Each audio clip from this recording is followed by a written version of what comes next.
Pregnancy എന്ന് പറയുന്നത് ഒരു സ്പെഷ്യൽ ഫേസാണ്. അത് നമ്മൾ ശരിക്കും പ്രഗ്നൻസി ടൈമിൽ മാത്രമല്ല, പ്രഗ്നൻസീൻ്റെ മുന്നത്തെ ഒരവസ്ഥ ഉണ്ട്. കാരണം പൊതുവെ പറയുന്ന ഫോളിക് ആസിഡ് വളരെ അത്യാവശ്യമുള്ള ഒരു ഘടകമാണ്, ഒരു കോമ്പണൻ്റാണ്.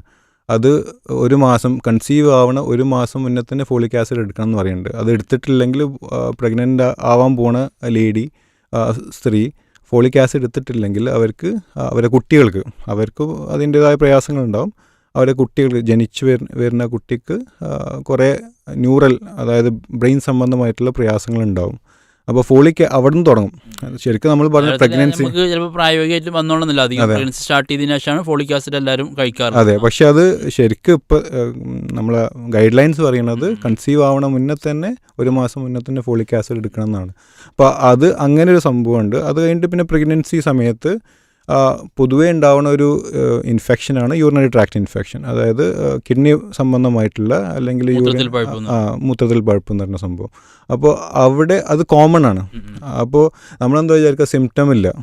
പൊതുവേ ചില ആൾക്കാർക്ക് ലക്ഷണങ്ങളുണ്ടാവില്ല, മൂത്രമൊഴിക്കുമ്പോൾ എന്താ പറയുക, വേദന ഉണ്ടാവില്ല, പക്ഷേ അണുക്കളുണ്ടാവും. ഇപ്പോൾ നമ്മൾ കറണ്ട് ഗൈഡ് ലൈൻ, നമ്മുടെ ട്രീറ്റ്മെൻറ്റ് ഗൈഡ് ലൈൻ പ്രകാരം പറയുന്നത് ഇൻഫെക്ഷൻ അണുക്കളുണ്ട് പക്ഷെ സിംറ്റംസ് ഇല്ല, എന്നാൽ പോലും ആൻറ്റിബയോട്ടിക് എടുക്കണം എന്നാണ്. കാരണം എന്തുകൊണ്ടാണെന്ന് വെച്ചാൽ നമ്മൾ ഈ ഇൻഫെക്ഷൻ യൂറിനറി ട്രാക്ട് മൂത്രത്തിൽ പഴുപ്പ് ഉണ്ടായിക്കഴിഞ്ഞാൽ നമ്മൾ ട്രീറ്റ് ചെയ്തിട്ടില്ലെങ്കിൽ അത് കുട്ടീനെ വരെ ബാധിക്കും. നമ്മൾ അതുകൊണ്ട് തന്നെ ഇനീഷ്യലി നമ്മൾ തുടക്കത്തിൽ തന്നെ പ്രഗ്നൻസി സമയത്ത് ടെസ്റ്റുകൾ ചെയ്യും, യൂറിൻ ടെസ്റ്റുകൾ ചെയ്യും ഇൻഫെക്ഷൻ ഉണ്ടോ എന്നുള്ളത്. അപ്പോൾ ആ സമയത്ത് പൊതുവേ നമ്മൾ പറയുക സിംറ്റംസ് വേണം, പനി വേണം, സിംറ്റംസ് വേണം, എന്നാലേ നമുക്ക് ആൻറ്റിബയോട്ടിക്കിൻ്റെ അല്ലെങ്കിൽ മെഡിസിൻ്റെ ആവശ്യമുള്ളൂ. പക്ഷേ ഇവിടെ എന്ന് പറയുന്നത് പ്രഗ്നൻസി അവസ്ഥയിലാവുമ്പോൾ യൂറിൻ ഇൻഫെക്ഷൻ്റെ യൂറിനിൽ അണുക്കൾ ഉണ്ടായിക്കഴിഞ്ഞാൽ സിംറ്റംസ് ഇല്ലെങ്കിൽ പോലും ട്രീറ്റ് ചെയ്യണം എന്നാണ് പറയുന്നത്. അപ്പോൾ അവിടെ യൂസ് ചെയ്യുന്ന കുറച്ച് സേഫ് ആയിട്ടുള്ള ആൻറ്റിബയോട്ടിക്സ് ഉണ്ട്. അത് ഗൈഡ് ലൈൻ പ്രകാരം പറയണ പോലെ തന്നെ ഒരു 5 ദിവസം അല്ലെങ്കിൽ 7 ദിവസം എടുക്കേണ്ടതുണ്ട്. ചില ചില മരുന്ന് ഒരു ദിവസം എടുത്താൽ മതി. അത് പൊതുവേ അത്രത്തോളം ഉപയോഗിക്കാറില്ല. പക്ഷേ പൊതുവേ യൂസ് ചെയ്യുന്ന ഉപയോഗിക്കുന്ന മെഡിസിൻസ് 5 ദിവസം 7 ദിവസമാണ് പൊതുവെ പറയാറ്. ഇപ്പോൾ എന്താ സംഭവിക്കണമെന്ന് വെച്ചാൽ ചിലപ്പോൾ ആൻറ്റിബയോട്ടിക് അല്ലേ, കുഴപ്പമില്ലല്ലോ. പൊതുവെ ആൾക്കാരുടെ ധാരണ ഉണ്ട് ആൻറ്റിബയോട്ടിക് എടുത്താൽ പ്രശ്നമൊന്നുമില്ല. പക്ഷേ ചില ആൻറ്റിബയോട്ടിക് കഴിച്ചു കഴിഞ്ഞാൽ കിഡ്നീനെ ബാധിക്കാം, കണ്ണിനെ ബാധിക്കാം. പിന്നെ കുറേ ഇപ്പോൾ റീസെൻ്റ്ലി ഒരു ആർട്ടിക്കിളിൽ പറഞ്ഞത് ആൻറ്റിബയോട്ടിക് കഴിച്ചു കഴിഞ്ഞാൽ നമ്മൾ ബ്രെയിനിനെ വരെ ബാധിക്കാം. അപ്പോൾ ഇതൊക്കെ പറയാൻ ഉള്ളൊരു കാരണം എന്ന് വെച്ചാൽ നമ്മൾ സ്വന്തമായിട്ട് മെഡിസിൻ എടുക്കരുത്. അതായത് ഒരു സാധാരണക്കാരന് ആൻറ്റിബയോട്ടിക് അല്ലെങ്കിൽ എന്ത് മെഡിസിൻ എടുത്താലും അതിൻ്റെ എഫക്റ്റ് എന്താണെന്നുള്ളതും അതിൻ്റെ സൈഡ് എഫക്റ്റ് എന്താണെന്നുള്ളതും അതിൻ്റെ ആഫ്റ്റർ എഫക്റ്റ് എന്താണെന്നുള്ളതും അറിയില്ല. അപ്പോൾ അതിനെക്കുറിച്ചിട്ടുള്ള വ്യക്തമായിട്ടുള്ള ധാരണയുള്ള ഹെൽത്ത് കെയർ പ്രൊവൈഡേഴ്സിൻ്റെ അവരെ ഒപ്പീനിയൻസ്, അവരെ അഭിപ്രായങ്ങളൊക്കെ എടുത്തിട്ട് വേണം മെഡിസിൻ മുന്നോട്ട് പോകാൻ. അപ്പോൾ പൊതുവേ പ്രഗ്നൻസി ഉള്ള ആൾക്കാർക്ക് ഏറ്റവും കൂടുതൽ ഉണ്ടാവുന്നതാണ് ഛർദി.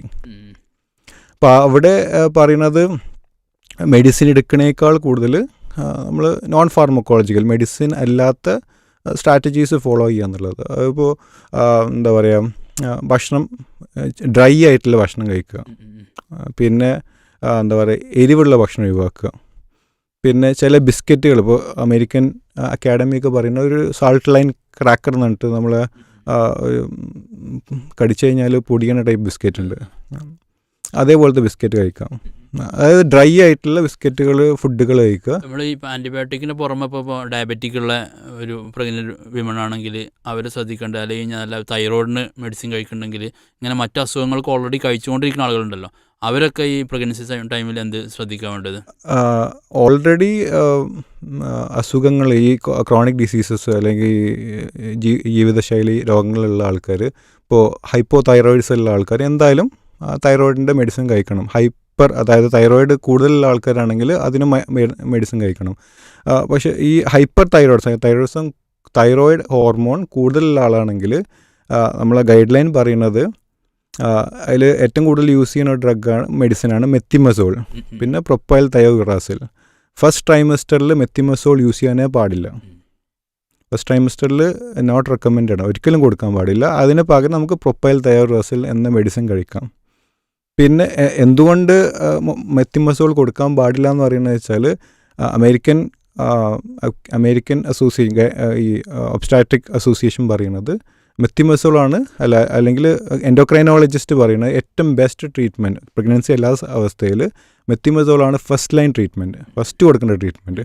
അതുകൊണ്ടാണ് പറയുന്നത് പ്രഗ്നൻസി സമയത്ത് മെത്തിമസോൾ സൈഡ് എഫക്റ്റ് കൂടുതലായതുകൊണ്ട് അല്ലെങ്കിൽ കുട്ടികൾക്ക് കുറേ പ്രയാസം ഉണ്ടായതുകൊണ്ട് ഫസ്റ്റ് ട്രൈമസ്റ്ററിൽ മെത്തിമസോൾ കൊടുക്കാൻ പാടില്ല, പ്രൊപ്പൈൽ തൈറോസിൽ കൊടുക്കാം.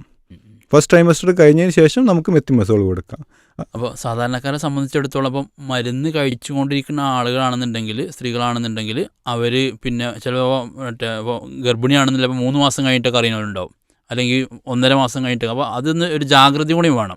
ഇപ്പോൾ ഓൾറെഡി ഇപ്പോൾ തൈറോയിഡ് അല്ലെങ്കിൽ ശ്വാസം മുട്ടുന്ന പോലത്തെ സ്ഥിരമായി മരുന്ന് കഴിക്കുന്ന ആളുകളാണെന്നുണ്ടെങ്കിൽ നമ്മൾ ഗർഭിണി ആവുണ്ടോ ഇല്ല എന്നുള്ളത് വളരെ ജാഗ്രതയോട് കൂടിയിട്ട് മരുന്ന് കഴിക്കുന്ന സമയങ്ങളിൽ ശ്രദ്ധിക്കണം എന്നുള്ളത് തന്നെയാണ് സൂചിപ്പിക്കാനുള്ളത്. ഇപ്പോൾ നമ്മൾ ഈ പ്രഗ്നൻസി 8-ാം മാസം കഴിഞ്ഞ് അല്ലെങ്കിൽ 7-ാം മാസം കഴിഞ്ഞ് അല്ലെങ്കിൽ 9-ാം മാസത്തിലൊക്കെ എത്തി ആ സമയങ്ങളിൽ നമ്മൾ ഇപ്പോൾ നമുക്ക് പെട്ടെന്നൊരു പനിയോ ബാക്കി കാര്യങ്ങളൊക്കെ വരികയാണെങ്കിൽ എന്തൊക്കെയായാലും നമ്മൾ മെഡിസിൻ എടുക്കുമ്പോൾ ശ്രദ്ധിക്കണ്ടേ? അതിലിപ്പോൾ ഈ പനി എന്ന് പറയുമ്പോൾ ഞാൻ പറഞ്ഞിട്ടുണ്ടായിരുന്നു, ബാക്ടീരിയ കാരണത്താൽ ഉണ്ടാകുന്ന പനിക്ക് മാത്രം നമുക്ക് ആൻറ്റിബയോട്ടിക്സിൻ്റെ ആവശ്യമുള്ളൂ. പൊതുവേ ഒരു കാലഘട്ടത്തിൻ്റെ ഈ മഴക്കാലത്ത് അല്ലെങ്കിൽ വിൻ്ററിൽ തണുപ്പുള്ള കാലത്ത് പൊതുവേ വൈറൽ ഇൻഫെക്ഷൻസ് ആയിരിക്കും ഉണ്ടാവുക. അപ്പോൾ ആ സമയത്ത് പൊതുവേ ആൻറ്റിബയോട്ടിക്സിൻ്റെ ആവശ്യം വരില്ല. എന്തായാലും ഡോക്ടറെ കാണിക്കണം. എന്നിട്ട് അവർ പറയുന്ന സിംറ്റംസിനെ ട്രീറ്റ് ചെയ്യാനുള്ള മെഡിസിന്, സേഫ് ആയിട്ടുള്ള മെഡിസിൻ.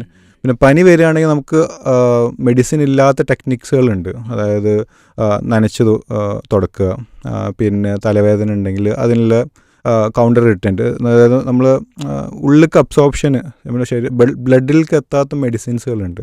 പുറത്ത് നമ്മൾ സ്കിന്നിൽ മാത്രം ആക്ട് ചെയ്തിട്ട് സ്കിന്നിൽ മാത്രം എഫക്റ്റ് പ്രൊഡ്യൂസ് ചെയ്തിട്ട് അങ്ങനത്തെ ടൈഗർ ബാം പോലത്തെ മെഡിസിന് ഉപയോഗിക്കാവുന്നതാണ്.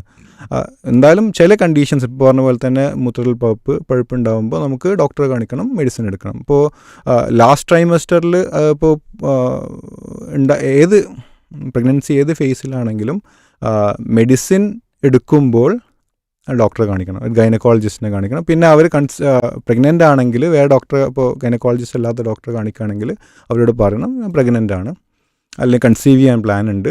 ഇപ്പോൾ ചില മെഡിസിൻ നമ്മൾ ബ്യൂട്ടി ഭംഗി കൂട്ടാൻ യൂസ് ചെയ്യണ അല്ലെങ്കിൽ മിസ്യൂസ് ചെയ്യണ ഒരു മെഡിസിനാണ് ഐസോട്രെറ്റിനോയിൻ. ആ മെഡിസിന് ഉപയോഗിക്കുമ്പോൾ ഉപയോഗിക്കാൻ വേണ്ടിയിട്ടുള്ള ക്രൈറ്റീരിയ എന്ന് പറഞ്ഞാൽ പ്രഗ്നൻസി 2 ടെസ്റ്റ് ചെയ്യണം. പ്രഗ്നൻസിനെ 2 ടെസ്റ്റ് ചെയ്തിട്ട് അത് നെഗറ്റീവ് ആണെങ്കിൽ മാത്രമേ ഉള്ളൂ ഐസോട്രെറ്റിനോ എന്ന ബ്യൂട്ടി എൻഹാൻസ് ചെയ്യണം, ബ്യൂട്ടി കൂട്ടുന്ന മെഡിസിൻ ഉപയോഗിക്കാൻ പാടില്ല. ഭംഗി കൂടുന്നു പറഞ്ഞാണ്ട് പോയി ഒന്നായിട്ട് കഴിക്കണമൊക്കെ വളരെ ഉണ്ടാക്കുന്ന സംഗതി എന്നുള്ളത് നമ്മൾ ജാഗ്രതയിൽ കാണാൻ. ഉള്ളിലേക്ക് എന്ത് മെഡിസിൻ എടുക്കുകയാണെങ്കിലും, മെഡിസിൻ എന്ന് പറയുന്നത് ഭക്ഷണമല്ല, ആ രൂപത്തിൽ തന്നെ അതിനെ കാണേണ്ടതുണ്ട്.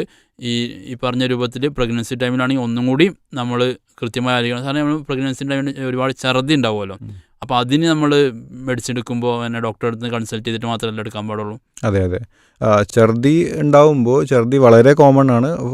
ചിലർക്ക് ഫസ്റ്റ് ട്രൈമസ്റ്ററിൽ മാത്രമേ ഉണ്ടാവുള്ളൂ, ചിലർക്ക് ലൈഫ് ലോങ് ഇവന്റ് 9 മാസം ഉണ്ടാവും. അപ്പോൾ അതിൽ കുറച്ചുള്ളവർ ശ്രദ്ധിക്കുക.